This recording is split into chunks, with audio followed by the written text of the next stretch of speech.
well, first it's great we finally got in here. Got in here together. Thank you for putting it together. There's a lot of people. Obviously, this happened a long time. What you went through happened a long time ago. As far as the accident, there's a lot of people that have heard your story, but there's a lot of people that haven't.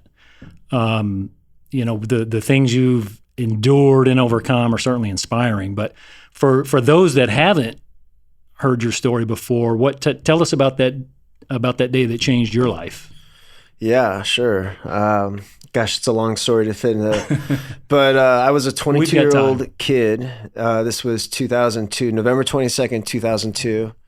And I was a 22-year-old young man. I just graduated college. I went to Santa Clara up in the Bay Area. I played baseball, so I was an athlete my whole life. And that was certainly part of the thing that made this so hard. But my father asked if I wanted to go on a mountain climbing expedition shortly after I got back from school.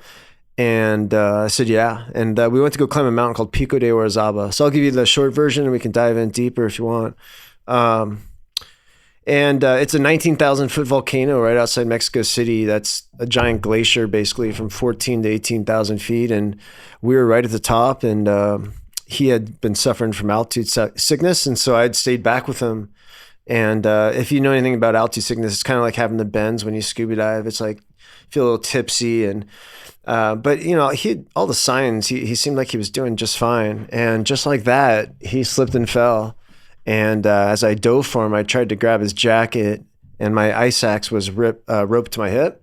And the hope was to get on top of my ice axe and dig that into the glacier and what they call self-arrest and stop us. And to give you a visual, just imagine like an ice skating ring, a 4,000 foot long ice skating ring that's got like a 30-degree angle. All right. Yeah, it probably was, I'd say more like 10 degrees, but steep enough that if you get going, you're gone. And so anyhow, we were right at the top of that, and he slipped and fell. And as I reached for my ice axe, it came up and hit my forehead here, hit a rock, and came up and knocked me out. And it might have been a blessing because we fell 4,000 feet, and thank gosh, I don't remember much of it, largely because of that probably. But when we came to a stop, we were just short of these cliffs, and somehow we got tangled. No one really knows why we stopped. Supposedly, the next few weeks after that, 13 others fell, and they all perished. They all went right off. So somehow we got really lucky and stopped just short. But came still. My nose was off, my ear was off, my ribs are all broken, and like the real tough part was my head was the size of a basketball from all the swelling. So I couldn't see anything. And so as I came to, I could kind of hear my dad crying, but I couldn't see him. And it was a really eerie feeling trying to figure out where I was and what was going on. And that was the start of a really long, cold night as they tried to get help to us and they couldn't. And we ended up just having to spend the night there. And I started getting pulmonary edema, which makes you feel warm. And so I started taking off. That's the theory, at least we think, that I probably started taking off my clothes. And in the morning, they did get a helicopter to us. And that's how we got off the mountain. But that was like, little did I know that'd be the easiest night. Ironically, out of the next 2 years, it seemed like. And so after that, when I read the story that's on your website, so after that, what was it, 2 years it took of surgery? More or less, yeah. Yeah. And how much was it, like 10 or 12 surgeries you had to go through? Yeah, well, we came back to Phoenix, and you can imagine there's a lot of frostbite specialists in Scottsdale, right? And right. We didn't really find many anywhere, to be honest with you. There's not a lot you can do other than amputate. And but as we were trying to figure out what to do, I would go down to the burn unit here, and they'd clean my wounds, and we were trying to figure out what to do. And let me take a step back, I guess, to tell the story about where I did all my surgeries. The day I left for the climb, one of my coworkers yelled, "Matt, don't become the next Beck Weathers." And I didn't know who Beck Weathers was. And so I Googled on my phone on the way to the airport, this Beck Weathers guy. And this was like when phones were, you could Google, it was a big deal. And right. This dude had hands that looked just like mine. I couldn't believe how wrangled his hands were. And I remember thinking there's no way I could imagine life like Beck Weathers. Well, after they'd gotten us back here, Christmas had rolled around. So it was about a month after the accident. My fingers were still on, they were black, and we were trying to figure out what to do with them. And the phone had rung on Christmas Day, and we pick up the phone, and it's Beck Weathers. And so we went out to Dallas, and so I mean, it's exactly who I became. It was crazy. Wow. So we ended up doing all our surgeries in Dallas. Wow. The left hand was 13 hours and the right hand was 12. And they did them back to back. So yeah, it was crazy. Well, that, as I was reading the story, was that the time when you developed that addiction to, was it oxycodone? Is that when that happened? Yeah, I guess. And is that right? Yeah, I think it is. I mean, that's like a whole nother podcast. I grew up, growing up an athlete and growing up in Phoenix, I was exposed to a lot of drugs as like, I think a lot of young athletes are and young kids, but we'd go down to Mexico and, we'd buy like somas, which are little muscle relaxers. And that was the cool thing to do. And it just seemed normal. And so you asked when it was really born. I think it was probably really born then in my adolescence, but when it was really watered and fueled was definitely, I was on Oxycontin for 2 years. And during the surgeries, after the accident, the entire time? During all the surgeries. And it was actually in Mexico. It was like my first vacation. I went with my girlfriend at the time down to Mexico, and I had run out of pills. And it hadn't even crossed my mind that I was taking these things. And I was taking as prescribed, but I was taking a lot of them. And I ran out down there, and I crawled up into a ball and went into withdrawals, and it was horrendous. And they got me back here, but I'm not lying to you. For the first 2 weeks, I went cold turkey, and for the first 2 weeks, I didn't sleep. And for the second week, when I was standing, I wanted to sit, and when I was sitting, I wanted to stand. I didn't sleep. It was horrible. And so that was my introduction to Oxycontin, and really the first time of like a physical addiction of what that felt like. But I think the real trick to all that was I learned that I could take this pill and it could change my mindset and help me avoid these pains and these fears. And so it was more than just the pain. It was everything around it. That it really wasn't about the pain. Like the pain was the excuse. I could walk in to a doctor's office with my suit on and show my hands and say, I'm traveling for work and I forgot my pills. And they would write me whatever I want.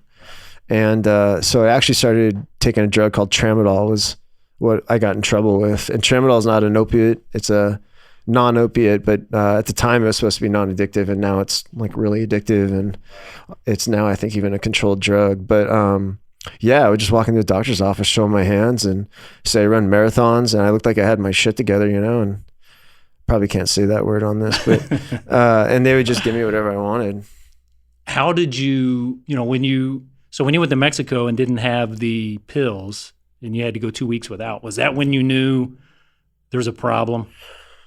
I didn't think I had a problem. I thought I really liked the way those things made me feel.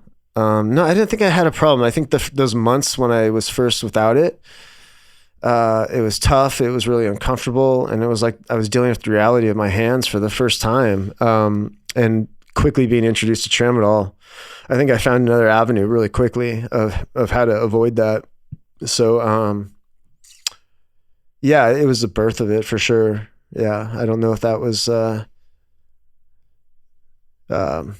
of it. When did you finally get to the point where you're like, this has to stop? Never. So it never got to that. No, it got to a point where my pain was so bad. You probably don't know how bad this got. It was so bad that I knew I was going to go till I lost all resources or, really had to face the music. So you never tried to get completely off? It happened so quickly. No, I did my master's degree. I ran like 20 marathons. Oh, so you're doing all that and so my life was together, and it kind of all slowly came apart when I went through the divorce. I went through a tough divorce, and I started taking the pills again when I went through that. But again, like I would get by. Things always worked out. And so you said when you went through the divorce, you started taking the pills again. And was there a period where you were completely off? No, I'd have periods of months. I'd have months where I'd go a month without it. I'd grind without it, and then get back on it for 3 months, and then it was off. And it wasn't for the physical pain. It was just It was all about the mental. All the mental. Okay. That's what people don't understand about pain meds. Like it's when you stop taking it, it's not just 3 or 5 days of physical withdrawals. It's probably that which is hell, by the way. But then you have like 3 months of other withdrawals, and then you have years of reprogramming your brain to think normal. So it's like wow. it's a terrifying task to someone to want to get off that stuff, Right. And life doesn't stop too, right? Like you still got bills to pay, and like, so it's really hard to face the music. Like how do you take time out to fix that? Right. Right. But what's the longest you've gone without anything? Without anything? Well, since September 5th, 2018. Okay. So, yeah, 5 years. That's awesome. Thanks, man. That's awesome. Obviously the opioids and those types of drugs obviously are a big challenge, a big problem, a crisis even you hear it talked about.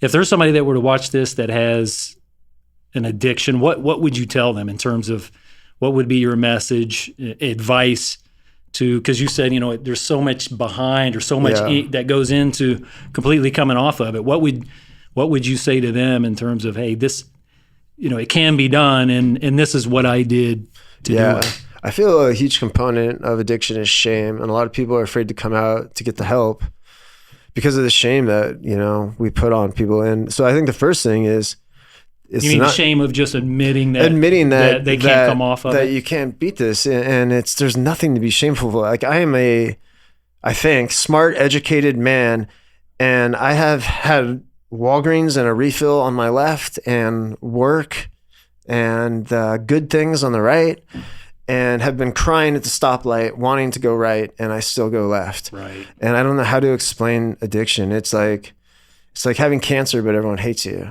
And right.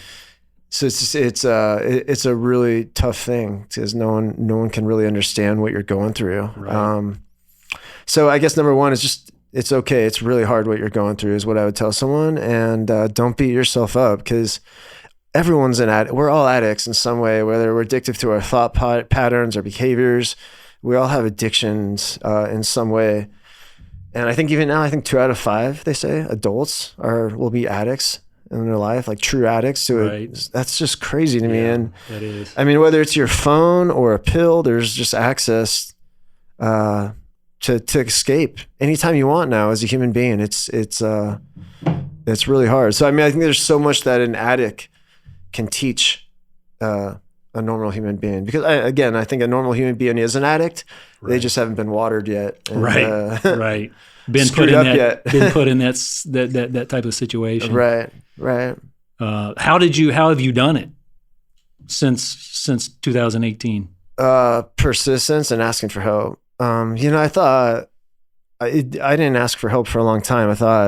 I think you could do it yourself. Well, some of it subconsciously had to do with my injuries. I thought being an athlete, like as a man, how could a man not tie his shoes? And so I didn't want people to see that side of me being weak. And it was actually ironically me on a business trip. I forgot this button tool I used to help my buttons.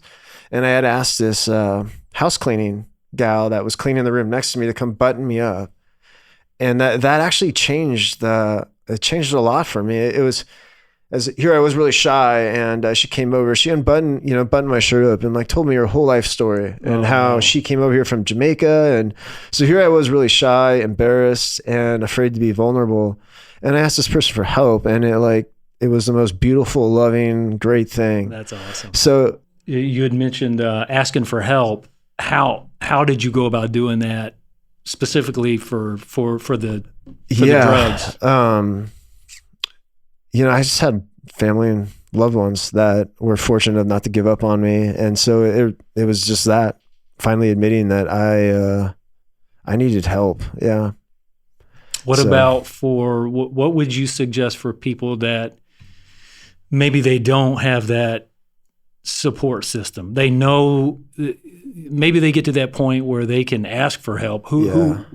I think what would you recommend they do? Well, that's a great point. Like I say I had great friends and family, but the truth is everyone does. I mean, there's so much help. Not everyone does, but there is so much help there's so many resources out there for people that are going through things. If they want to help, you just need to raise your hand. Right. Everyone wants to help someone get back up. And, so I guess just tell yourself you're going to get back up every day, and look for those resources. They're really everywhere, and people are dying to help.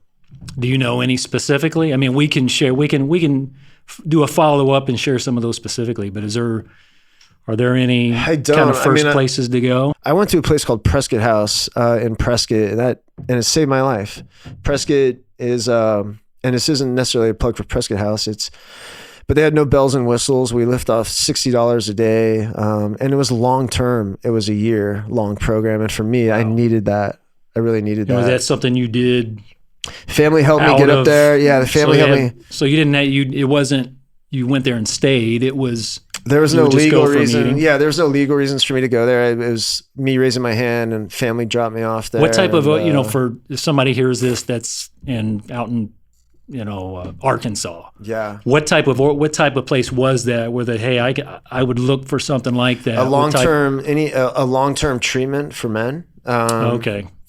I don't know. Is it privately funded or is it state? They will supported? Take different. It depends. Some places will take state insurance. Others take private insurance. Everywhere will take cash, obviously. So it depends. But whatever your financial situation are, I think that's what you're getting at. Like those resources are there, and if you're not familiar with AA or 12-step programs, they're yeah, that's for drugs. That could be for drugs too. Pretty amazing thing. And amazing people, amazing resources you can meet there when looking for help as well. And a follow up to that for an individual that wants help, that's some good advice. What about say a loved one? You said you had family members and friends that I suspect they had an idea. There was challenges before you committed to actually making it happen. What would you tell a loved one that has, or someone that has a loved one that's battling with substance addiction?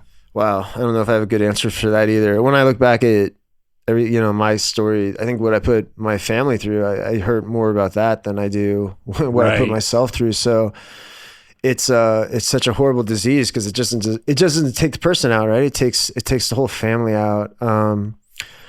I guess one is just not hiding from it. This is, I think a lot of families are afraid they don't want the outside world to see they have a family issue, and we all have family issues. And so confront it, face it head on. And there's resources too, again, for stuff like that.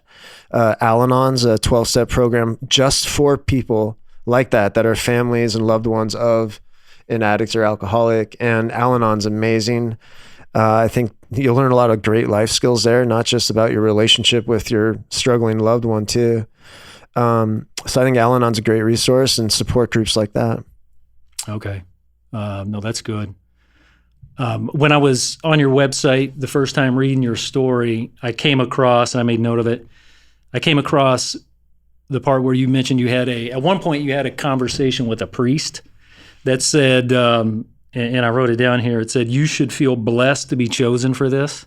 Yeah. I suspect at the time that was probably a difficult statement to hear. Yeah. What did you think of it then versus what do you think about that statement now? Yeah. So it was actually, a priest did say that to me, but the one who really said that struck out was Senator John McCain when I was coming back from treatment. So I'd been back here for a few weeks since the accident, and they were taking me down to the burn unit, and they brought me back to my home, and they opened my home and my parents are there, and there's John McCain sitting on our couch. And we have a family friend who knew the McCains, and he had heard the story and was kind enough to come over. But he had this really candid conversation with me that day and looked me in the eyes, and he shared his story a little bit about how there was two types of people in the prison camps, and most of them just wanted to die. It was miserable. They wanted to end. And then so there's a few like him and a few others that decided they were going to use this as like an